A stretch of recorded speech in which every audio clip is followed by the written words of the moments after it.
Hello students, अपने कल के क्लास में हमने मौलिक इकाई सेल किसे कहते हैं और ये कितने प्रकार के होते हैं इसको पढ़ा था।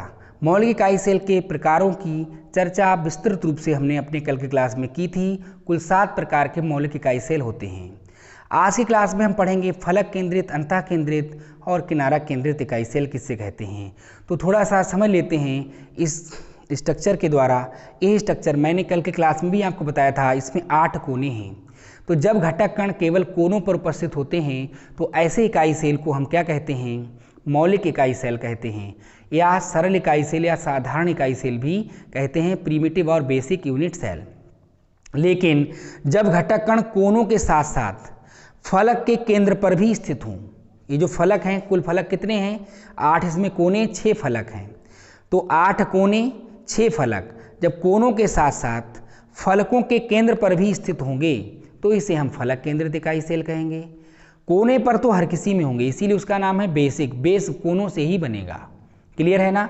बेस कोनों से बनेगा, इसीलिए कोनों पर तो होंगे ही होंगे। अब कोने ही नहीं होंगे तो फलक कहाँ से होंगे? सिंपल सी बात है, जब कोने ही नहीं होंगे तो फलक कहाँ से होंगे? तो फलक तो तभी होंगे जब कोने होंगे, ठीक है ना? तो वह जो फलक केंद्रित इकाई सेल है उसमें क्या होगा? घटक कण कोनों के साथ साथ फलकों के केंद्र पर भी स्थित होते हैं। फलक कुल कितने हैं? 6 हैं। 1, 2, 3, 4, 5 और 6, यानी दाएं बाएं, आगे पीछे, ऊपर नीचे, 6 फलक होते हैं। तो जब घटक कण कोनों के साथ साथ फलकों के केंद्र पर भी स्थित होते हैं तो इसे हम फलक केंद्रित इकाई सेल कहते हैं, ठीक है। और जब घटक कण कोनों के साथ साथ एक घटक कण अंतः केंद्र पर भी स्थित हो, इसके अंदर जो अंतः केंद्र होता है, कल मैंने बताया था बॉडी सेंटर, इस पूरी बॉडी का जो सेंटर है, इसके अंदर जो एक अंतः केंद्र है, तो घटक कण जब कोनों के साथ साथ अंतः केंद्र पर भी उपस्थित होते हैं तो उसे हम अंतः केंद्रित इकाई सेल कहते हैं। और जब घटक कण 2 किनारों पर भी उपस्थित होते हैं तो उसे हम किनारा केंद्रित इकाई सेल अर्थात साइड सेंटर्ड यूनिट सेल कहते हैं, ठीक है। तो आज की क्लास में कल की क्लास में हमने मौलिक इकाई सेल पढ़ लिया था जिसमें घटक कण केवल कोनों पर उपस्थित होते हैं। तो पुनः चारों को एक बार एक साथ समझ लीजिए जिससे चारों याद रहें, ठीक है ना। वह इकाई सेल जिसमें घटक कण केवल कोनों पर उपस्थित होते हैं उसे मौलिक इकाई सेल, साधारण इकाई सेल, सरल इकाई सेल कहते हैं, प्रीमिटिव यूनिट सेल और बेसिक यूनिट सेल कहते हैं, क्लियर।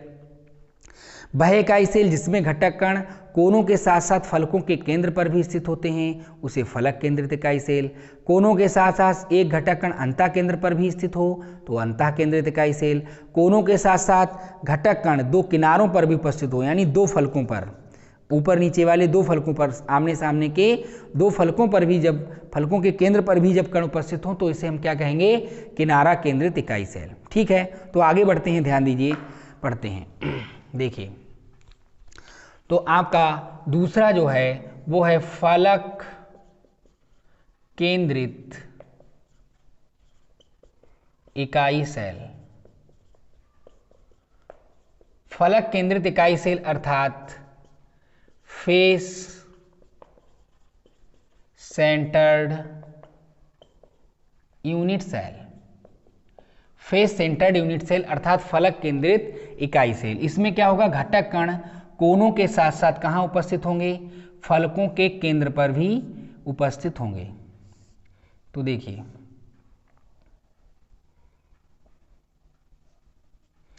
ये आपने बना लिया एक इकाई सेल।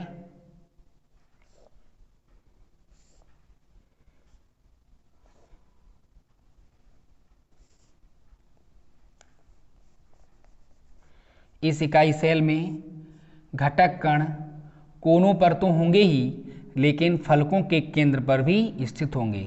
कैसे शो किए जाएंगे हम आपको बताते हैं। तो इस प्रकार का आप स्ट्रक्चर बना लेंगे और इसके बाद देखिए, ये कोनों पर हैं। कितने कोने हैं? 8 कोने हैं। ये 8 कोने हैं, 1, 2, 3, 4, 5, 6, 7, 8, ठीक। अब देखिए इसमें फलक कौन कौन से हैं? एक फलक ये है, एक फलक ये है, एक फलक ये है, एक फलक ये है। तो पहले हम इन्हीं पर रख देते हैं। ये फलक का केंद्र इस पर रख दिया, एक फलक का केंद्र, ये फलक का केंद्र खड़ा खड़ा फलक है तो उसके केंद्र पर रख दिया। एक ये फलक है, इसके केंद्र पर रख दिया। एक ये फलक है तो इसके केंद्र पर हमने कण रख दिया, ठीक है। इसके बाद देखिए, इनको हम मिला देते हैं। मिलाने से क्या होगा, ये स्पष्ट हो जाएगा कि ये ऊपर नीचे हैं और दाएं बाएं हैं। देखिए, तो इस प्रकार से हम इसको मिला देंगे, जिससे ये क्लियर हो जाएगा कि ये ऊपर नीचे और दाएं बाएं हैं। ठीक है, तो एक ऊपर वाले फलक के केंद्र पर है, एक दाएं वाले के, एक इस बाएं वाले के, दाएं वाले के, और एक नीचे है। ठीक है ना, तो ऊपर नीचे दाएं बाएं, क्लियर। अब एक फलक, एक जो कण होगा वो पीछे वाले फलक पर होगा, एक आगे वाले पर। अब पीछे वाला देखिए, ये वाला है, ये वाला जो फलक है, ये वाला, ये पीछे वाला है। पीछे देखिए, आपको स्ट्रक्चर नजर आ रहा होगा, बिल्कुल पीछे साइड में देखिए, उस तरफ पीछे की ओर। तो पीछे की ओर जो फलक है उसका केंद्र कहाँ पर है, यहाँ पर है। आप थोड़ा देखिए, इसका केंद्र कहाँ पर होगा, यहीं पर होगा ना। और एक आगे है, एक आगे की ओर है, ये वाला जो आगे की ओर है, ये बिल्कुल ये यहाँ पर देखिए आगे की ओर है, क्लियर है ना। तो ये आगे की ओर जो फलक है उसका केंद्र ये है। ठीक, इनको भी आपस में मिला दीजिए, जिससे स्पष्ट हो जाए कि ये आगे पीछे हैं, क्लियर है ना। तो इस प्रकार से ऊपर नीचे दाएं बाएं आगे पीछे अर्थात 6 फलक के केंद्रों पर भी घटक कण उपस्थित हैं। ठीक है, तो वह इकाई सेल, इसकी डेफिनेशन क्या होगी, वह इकाई सेल जिसमें घटक कण कोनों के साथ साथ फलकों के केंद्र पर भी स्थित होते हैं, उसे हम फलक केंद्रित इकाई सेल अर्थात फेस सेंटर्ड यूनिट सेल कहते हैं। क्लियर। इसके बाद देखिए, तीसरा जो है आपका, पहला हमने पढ़ लिया था मौलिक इकाई सेल कल के क्लास में, उसके 7 प्रकार भी पढ़ लिए थे। दूसरा फलक केंद्रित, तीसरा है आपका अंतः केंद्रित इकाई सेल अर्थात बॉडी सेंटर्ड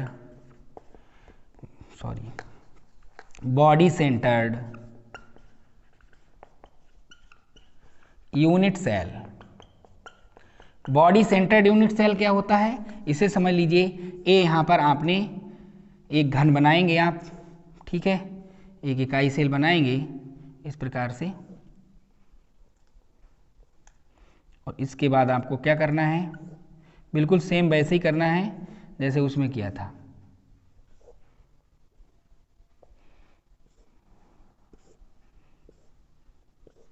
तो ये कोनों पर कण हो जाएंगे, ये कोनों पर हो गए, ठीक है ना, एक कोनों पर कण हो गए, और एक कण अंतः केंद्र पर होगा, बीचों बीच में, जो बीचों बीच में इसके अंदर खाली जगह, जो बीचों बीच का बॉडी का सेंटर है वहां पर होगा। अभी सेंटर में है, ये कैसे पता लगेगा, ये जो है इस प्रकार से पता लगेगा, इसलिए यहां पर ये डॉटेड लाइन ड्रा कर दी जाएंगी।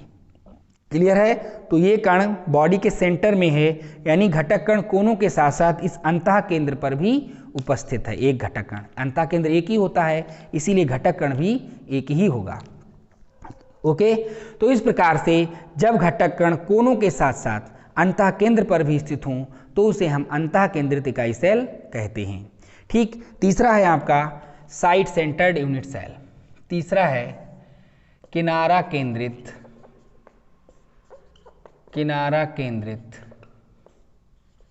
इकाई सेल अर्थात side centred unit cell. Side centred unit cell में क्या होगा, घटक कण 2 फलकों के केंद्र पर स्थित होंगे, ऊपर नीचे, ठीक है, कोनों पर तो होंगे ही होंगे, 2 फलकों के केंद्र पर भी स्थित होंगे।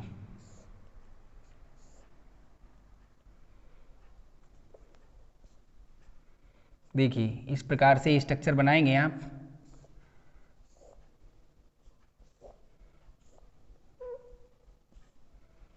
इस प्रकार से, ठीक है।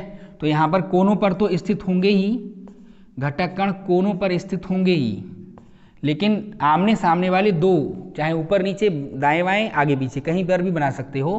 तो एक घटक कण यहाँ पर होगा, एक घटक कण यहाँ पर होगा, और इसको आप इस तरह से यहाँ पर लाइन, डॉटेड लाइन ड्रा कर देंगे, जिससे ये थोड़ा सा क्लियर हो जाएगा। इस प्रकार से, एक सेकेंड, इस प्रकार से। तो घटक कण ऊपर नीचे दो फलकों के केंद्र पर भी स्थित हों, यानी दो किनारों पर भी स्थित हों, तो इसे हम क्या कहेंगे, किनारा केंद्रित इकाई सेल। हालांकि जो किनारा केंद्रित इकाई सेल है वो भी एक प्रकार का फलक केंद्रित इकाई सेल ही है, इसीलिए किनारा केंद्रित को बहुत ज़्यादा इंपॉर्टेंस नहीं दिया गया है, क्योंकि ये फलक केंद्रित का ही एक बिगड़ा हुआ रूप है जिसमें केवल दो फलकों पर कण रह गए, बाकी फलकों के कण हट गए, बाकी फलकों पर कण नहीं हैं, ठीक है। लेकिन ये फलक केंद्रित में ही काउंट किया जाएगा, इसीलिए इसका जो कैलकुलेशन है वो फलक केंद्रित के हिसाब से ही किया जाता है, ठीक है। तो इसको बहुत ज़्यादा इंपॉर्टेंस देने की ज़रूरत नहीं है, ठीक। तो इस प्रकार से जो आप क्या लिखोगे बहुत ही सिंपल है, फिर से समझ लीजिए, पुनः कल की क्लास को भी इसमें थोड़ा सा शामिल कर लेते हैं। 4 प्रकार के इकाई सेल हो गए। जब घटक कण केवल कोनों पर स्थित होते हैं तो हम उसे क्या कहते हैं, सरल इकाई सेल, साधारण इकाई सेल, मौलिक इकाई सेल अर्थात बेसिक और प्रिमिटिव यूनिट सेल कहते हैं। तो वह इकाई सेल जिसमें घटक कण केवल कोनों पर स्थित होते हैं उसे मौलिक इकाई सेल कहते हैं। वह इकाई सेल जिसमें घटक कण कोनों के साथ साथ फलकों के केंद्र पर भी स्थित होते हैं उसे फलक केंद्रित इकाई सेल कहते हैं। वह इकाई सेल जिसमें एक घटक कण कोनों के साथ साथ एक घटक कण अंतः केंद्र पर भी स्थित होता है उसे अंतः केंद्रित इकाई सेल कहते हैं। इसमें कुछ रटने की जरूरत नहीं है, समझने की जरूरत है, ठीक है। और वह इकाई सेल जिसमें घटक कण कोनों के साथ साथ दो घटक कण फलक के केंद्रों पर भी स्थित होते हैं उसे हम किनारा केंद्रित इकाई सेल अर्थात साइड सेंटर्ड यूनिट सेल कहते हैं, ठीक है। और हमने आपको बता दिया कि किनारा केंद्रित इकाई सेल को बहुत इंपॉर्टेंस नहीं दिया गया है, इसीलिए इस पर बहुत ज़्यादा ध्यान देने की ज़रूरत नहीं है, ये फलक केंद्रित का ही एक रूप है, ठीक है।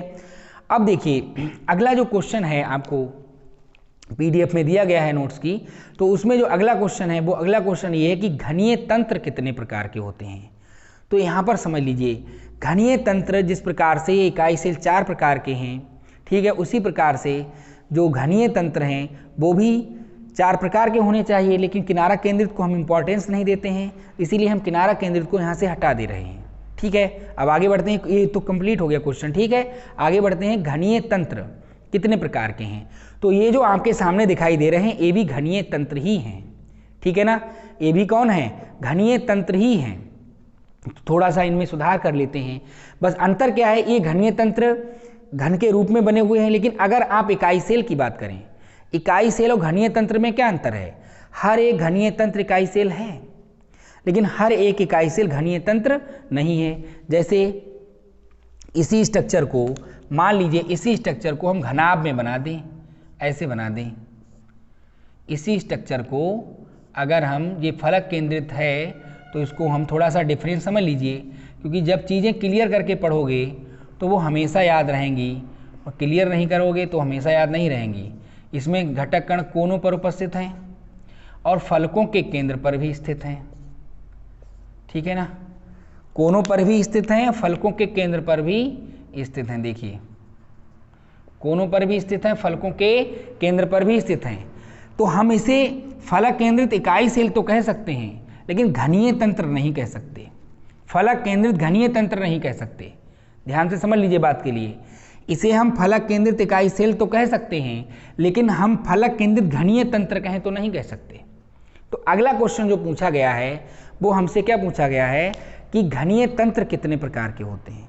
तो घनीय तंत्र इकाई सेल में अंतर समझ लो, घनीय तंत्र जैसे ये घन के रूप में बना हुआ है तो ये घनीय तंत्र भी है और फलक केंद्रित घनीय तंत्र भी है, फलक पर कण है उपस्थित तो ये फलक केंद्रित घनीय तंत्र तो है ही है, साथ ही साथ फलक केंद्रित इकाई सेल भी है, फलक केंद्रित इकाई सेल भी है, फलक केंद्रित घनीय तंत्र में भी आ जाएगा। लेकिन अगर इसकी बात करो तो ये फलक केंद्रित इकाई सेल तो है लेकिन फलक केंद्रित घनीय तंत्र नहीं, क्योंकि घन है ही नहीं, ये कौन है, घनाभ है। क्लियर है ना। तो यहाँ पर थोड़ा सा अंतर है, उस अंतर को समझ लेना बहुत जरूरी है। तो हम अगले क्वेश्चन में क्या पढ़ने जा रहे हैं कि घनीय तंत्र कुल कितने प्रकार के होते हैं। तो 3 प्रकार के होते हैं, साधारण घनीय तंत्र, फलक केंद्रित, अंतः केंद्रित, हमने कहा ना किनारा केंद्रित, फलक केंद्रित का ही एक रूप है इसीलिए उसको स्टडी हम नहीं करेंगे, ठीक है, उसको स्टडी नहीं करते हैं। तो इसमें हम देखिए क्या करेंगे, देखिए तो घनीय तंत्र कुल 3 प्रकार के होते हैं। नंबर 1 साधारण घनीय तंत्र, साधारण घनीय तंत्र अर्थात सिंपल क्यूबिक सिस्टम। तो इसको अधिक समय देने की आवश्यकता नहीं है, क्योंकि ये जो आपने घनीय इकाई सेल पढ़े थे उन्हीं वही हैं, ये सेम है बिल्कुल, ठीक है। तो ऐसा घनीय तंत्र जिसमें घटक कण केवल कोनों पर स्थित होते हैं उसे हम क्या कहते हैं, साधारण घनीय तंत्र अर्थात सिंपल क्यूबिक सिस्टम कहते हैं, ठीक है। दूसरा आपका क्या हो जाएगा, फलक केंद्रित घनीय तंत्र। फलक केंद्रित घनीय तंत्र अर्थात face centred cubic system. Face centred cubic system, और इसे हम शॉर्ट फॉर्म में एफसीसी से रिप्रेजेंट करते हैं। एफसीसी, ध्यान रखेंगे इसको, एफसीसी से इसको रिप्रेजेंट किया जाता है। शॉर्ट फॉर्म इसकी है face centred cubic. Face centred cubic आगे जब हम और भी पढ़ेंगे इसको तो हम इस एफसीसी का ही उपयोग करेंगे, ठीक है ना। तो इसमें क्या है, ऐसा घनीय तंत्र जिसमें घटक कण कोनों के साथ साथ फलकों के केंद्र पर भी स्थित होते हैं उसे हम फलक केंद्रित घनीय तंत्र अर्थात फेस सेंटर्ड क्यूबिक सिस्टम अर्थात एफसीसी सिस्टम कहते हैं, ठीक। और जब घटक कण कोनों के साथ साथ एक घटक कण अंतः केंद्र पर भी स्थित हो तो इसे हम अंतः केंद्रित घनीय तंत्र अर्थात बॉडी सेंटर्ड क्यूबिक सिस्टम कहते हैं। बॉडी सेंटर्ड क्यूबिक सिस्टम या शॉर्ट फॉर्म में हम इसको बीसीसी से रिप्रेजेंट करते हैं, ठीक है ना। BCC, clear, body centred cubic system, okay.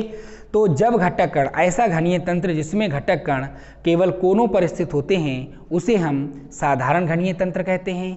ऐसा घनीय तंत्र जिसमें घटक कण कोनों के साथ साथ फलकों के केंद्र पर भी स्थित होते हैं उसे हम फलक केंद्रित घनीय तंत्र कहते हैं अर्थात एफसीसी कहते हैं, ठीक है। और ऐसा घनीय तंत्र जिसमें घटक कण कोनों के साथ साथ एक घटक कण अंतः केंद्र पर भी स्थित होता है उसे हम अंतः केंद्रित घनीय तंत्र अर्थात बॉडी सेंटर्ड क्यूबिक सिस्टम अर्थात बीसीसी सिस्टम कहते हैं, ठीक है। तो इस प्रकार से घनीय तंत्र हमने पढ़े। घनीय तंत्र कुल 3 प्रकार के हैं, ठीक है। साधारण घनीय तंत्र, फलक केंद्रित घनीय तंत्र और अंतः केंद्रित घनीय तंत्र, ठीक है।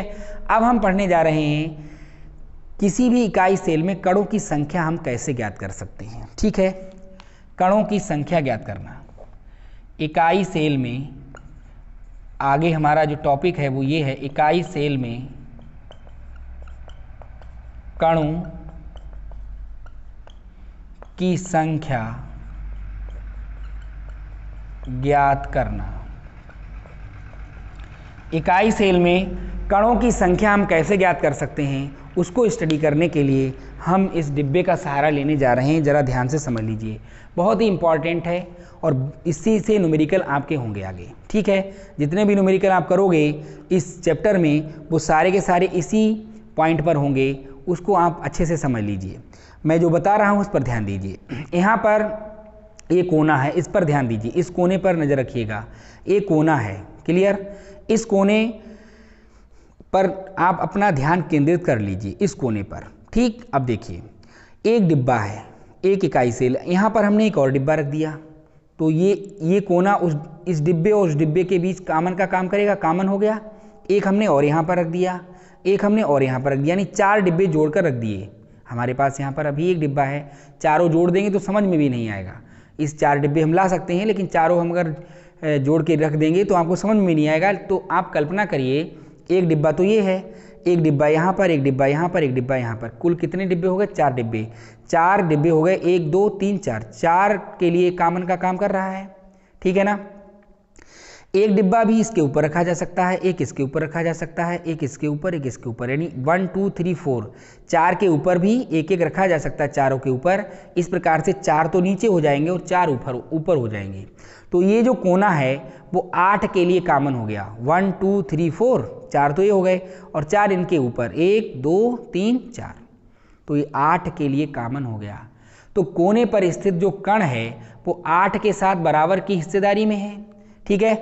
8 जो इकाई सेल हैं वो उनके लिए कॉमन का काम कर रहा है, 8 इकाई सेल के लिए। तो उसका उस इकाई सेल में कितना योगदान, एक इकाई सेल में इसमें कितना योगदान है अकेले में।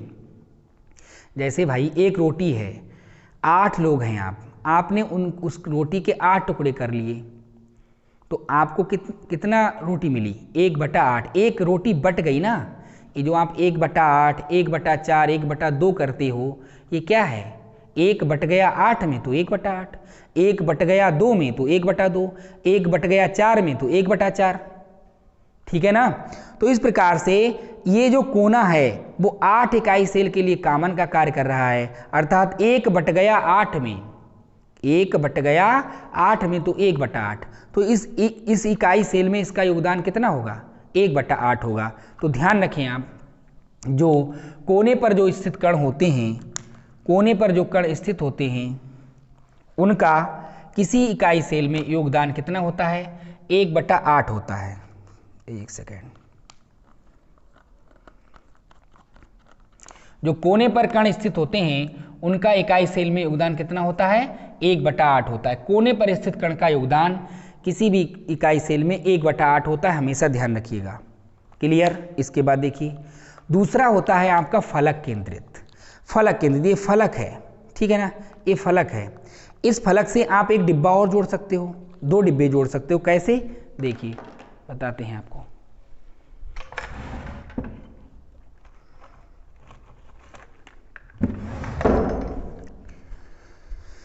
देखिए यहाँ पर कोई कण है, यहाँ पर कोई कण है, ओके। यहाँ पर जो कण है, अगर आप 2 डिब्बे जोड़ दोगे तो ये 2 डिब्बे के लिए यहाँ वाला जो फलक केंद्रित कण है वो 2 डिब्बे के लिए कॉमन हो जाएगा, 2 के लिए कॉमन हो जाएगा।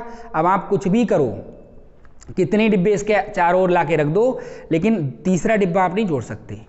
जब पूरी फेस जो है, फेस दोनों मिल गई, अब क्या तीसरा डिब्बा इस फेस से चिपका सकते हो? नहीं चिपका सकते हो ना।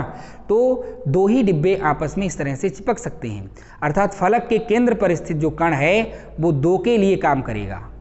एक ही कण, जैसे 2 कमरे के बीच में एक दीवार होती है, वो दीवार दोनों कमरों के लिए कॉमन होती है, ठीक है ना।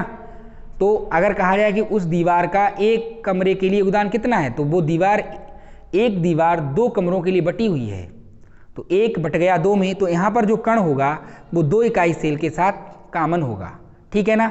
तो यहाँ पर स्थित कण का योगदान कितना होगा, यानी फलक केंद्रित कण का योगदान कितना होगा? 1 बट जाएगा 2 में, 2 इकाई सेल में बट जाएगा, तो 1/2 में, जब 1 बट गया 2 में तो 1/2, यानी फलक केंद्रित कण का योगदान किसी इकाई सेल में 1/2 होता है।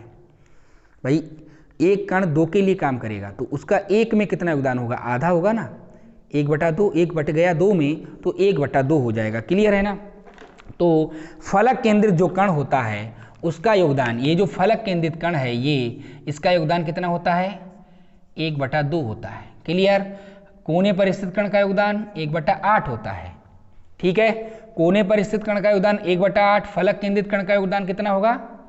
1/2। और ये अंतः केंद्रित कण, अब समझो इस बात के लिए, जो अंतः केंद्रित कण है जो इसके अंदर है, ऐसे कितने भी डिब्बे ऊपर नीचे दाएं बाएं कहीं भी आप चिपका दीजिए, कितने भी डिब्बे, लेकिन क्या अंदर जो इसके कण स्थित है क्या वो किसी के साथ कॉमन हो सकता है? वो जिस इकाई सेल में है उस इकाई सेल के लिए ही काम कर रहा है, ठीक है ना। वो किसी के साथ कॉमन नहीं है, अर्थात अंतः केंद्रित कण का योगदान उस इकाई सेल में पूरा योगदान होता है, वो किसी के साथ बटता नहीं है। और पूरा मीन्स 1, यानी वो 1 है और वो किसी के साथ बटेगा नहीं, अर्थात उसका जो योगदान है वो क्या रहेगा? अंतः केंद्रित कण का योगदान हमेशा 1 रहता है। तो इन 3 बातों को बहुत ही ध्यान से समझ लीजिए, इन 3 बातों को याद रखिए, क्योंकि न्यूमेरिकल्स में ये 3 बातें बहुत काम आने वाली हैं। कौन कौन सी 3 बातें? पहली बात ये कि कोने पर स्थित कण का योगदान हमेशा 1/8 होता है, कोने पर स्थित कण का योगदान 1/8 होता है। फलक केंद्रित कण का योगदान 1/2 होता है, ठीक है। अंतः केंद्रित कण का योगदान 1 होता है, अर्थात पूरा योगदान होता है, क्योंकि वो किसी के साथ शेयर नहीं होता। क्लियर है ना। तो इस प्रकार से आप इकाई सेल में कणों की संख्या ज्ञात कर सकते हैं। आगे न्यूमेरिकल्स होंगे तब उसमें हम आपको बताएंगे कि कणों की संख्या किस प्रकार से ज्ञात की जाएगी, ठीक है। लेकिन उसमें यही बातें अप्लाई होंगी, ये बातें आपको पता होनी चाहिए, तभी आप आगे के न्यूमेरिकल्स कर पाओगे। तो कोने पर स्थित कण का योगदान 1/8 है, फलक केंद्रित का 1/2 और अंतः केंद्रित का 1 होता है, ठीक है। आगे बढ़ते हैं। आज की क्लास का लास्ट क्वेश्चन है संकुलन प्रभाज। संकुलन प्रभाज को पढ़ते हैं, ध्यान दीजिए। नेक्स्ट टॉपिक है संकुलन प्रभाज। संकुलन प्रभाज अर्थात पैकिंग फ्रैक्शन।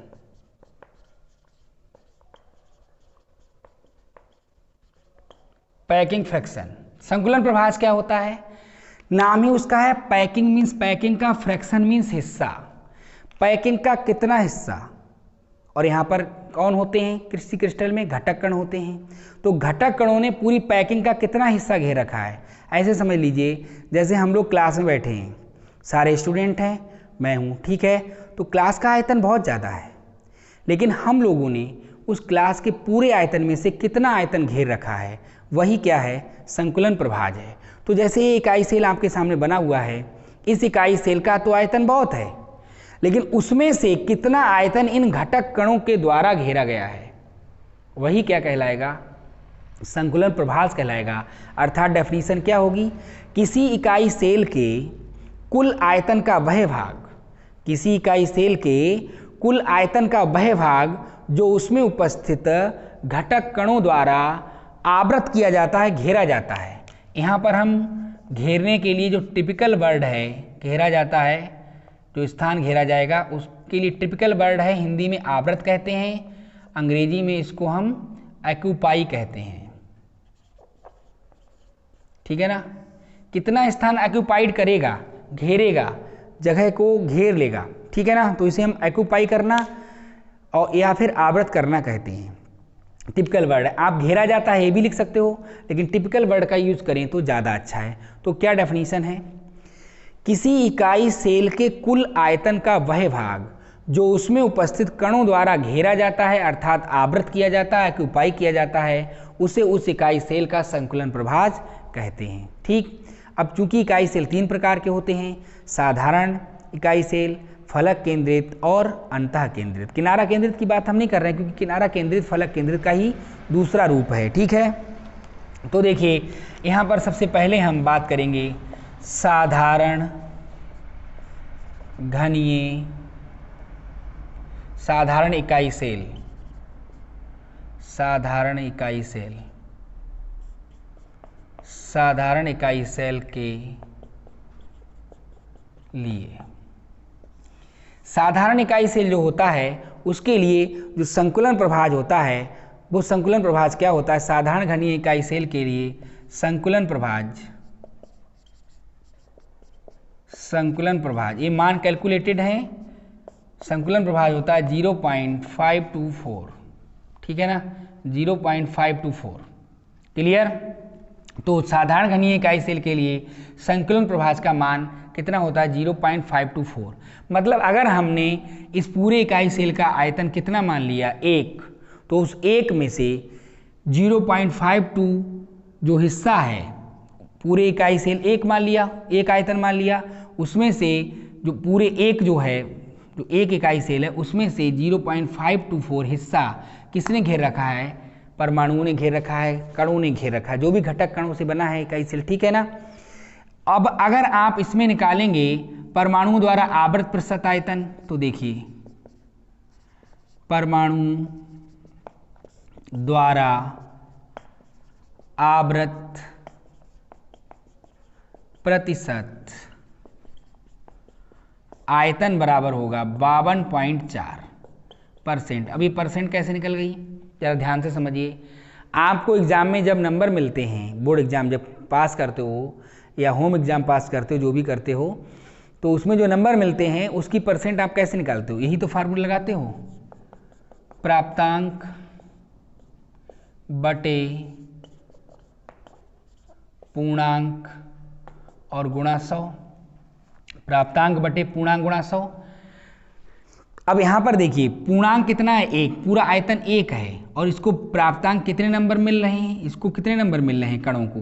0.524, तो 0.524 मिल रहे हैं, और पूरा आयतन कितना है? 1 गुणा 100, तो ये 2 0 से गुणा होगी तो क्या आएगा? 52.4% ही तो आएगा ना, ठीक है ना। तो आप संकुलन प्रभाज याद कर लीजिए, ये आपको वैसे ही याद रहेगा, ठीक। आगे बढ़ते हैं। परमाणु त्रिज्या, परमाणु त्रिज्या स्मॉल r बराबर क्या होगी, a/2। ए क्या है, कोर की लंबाई है। क्या है, कोर की लंबाई है। ठीक, तो कोर की लंबाई का जब आप आधा कर दोगे तो आधे हिस्से में कौन होगा, एक कण होगा, आधे हिस्से में दूसरा कण होगा। ठीक है, तो a/2 जैसे यहाँ पर बना हुआ है, अगर यहाँ पर इस प्रकार से बना हुआ है तो ये कोर की लंबाई स्मॉल a है। समझने की कोशिश कीजिए, ये कोर की लंबाई स्मॉल a है, एक कण यहाँ पर है, एक कण यहाँ पर है। ठीक है ना, तो ये जो ये पूरी लंबाई कितनी है, a है, तो त्रिज्या कितनी होगी, त्रिज्या यहीं तक तो होगी, त्रिज्या यहाँ तक होगी ना। ये r किसके बराबर होगा, a/2 के बराबर होगा कि नहीं होगा, r a/2 के।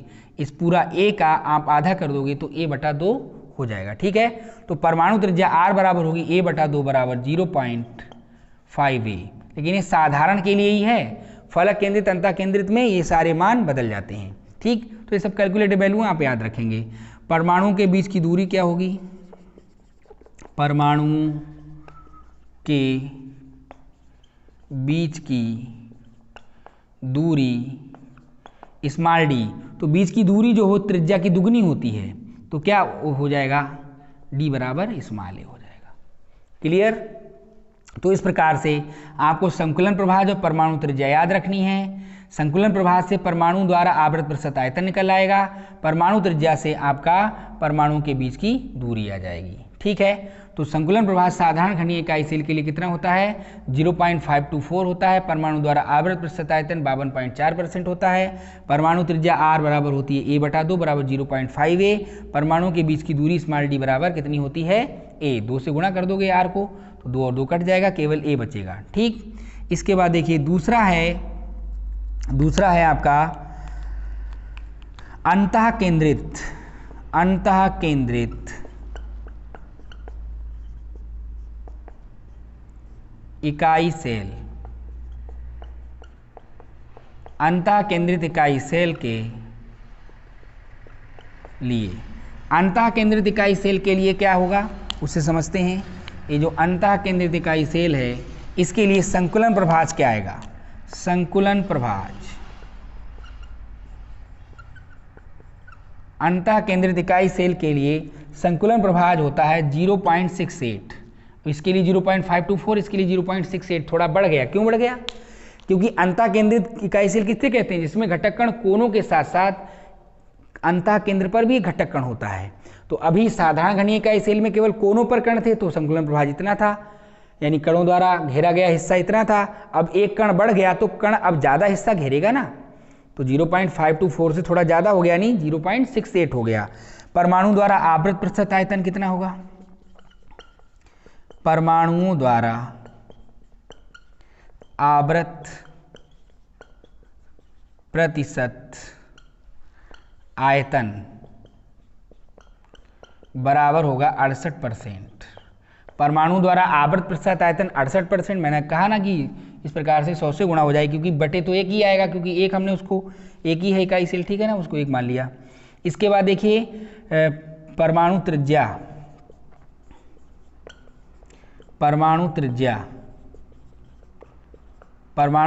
स्मॉल r बराबर, ध्यान रखिए इसमें परमाणु त्रिज्या जो होती है वो √3/4a होती है, बराबर 0.433a। इसको कैलकुलेट करोगे तो 0.433a आ जाए। कैलकुलेटेड वैल्यू हैं, इनको याद कर लीजिए। ठीक है, इसके बाद देखिए परमाणु त्रिज्या हो गई। इसके बाद आपका है परमाणु के बीच की दूरी, परमाणुओं के बीच की दूरी स्मॉल d बराबर, इसकी दुगनी हो जाएगी तो 2 से गुणा होगी, तो 2 दूनी 4, तो क्या आएगा √3/2a बराबर क्या आ जाएगा 0.866a। ठीक, इसके बाद आपका एक बचा है, केवल क्या बचा है, तीसरा है आप फलक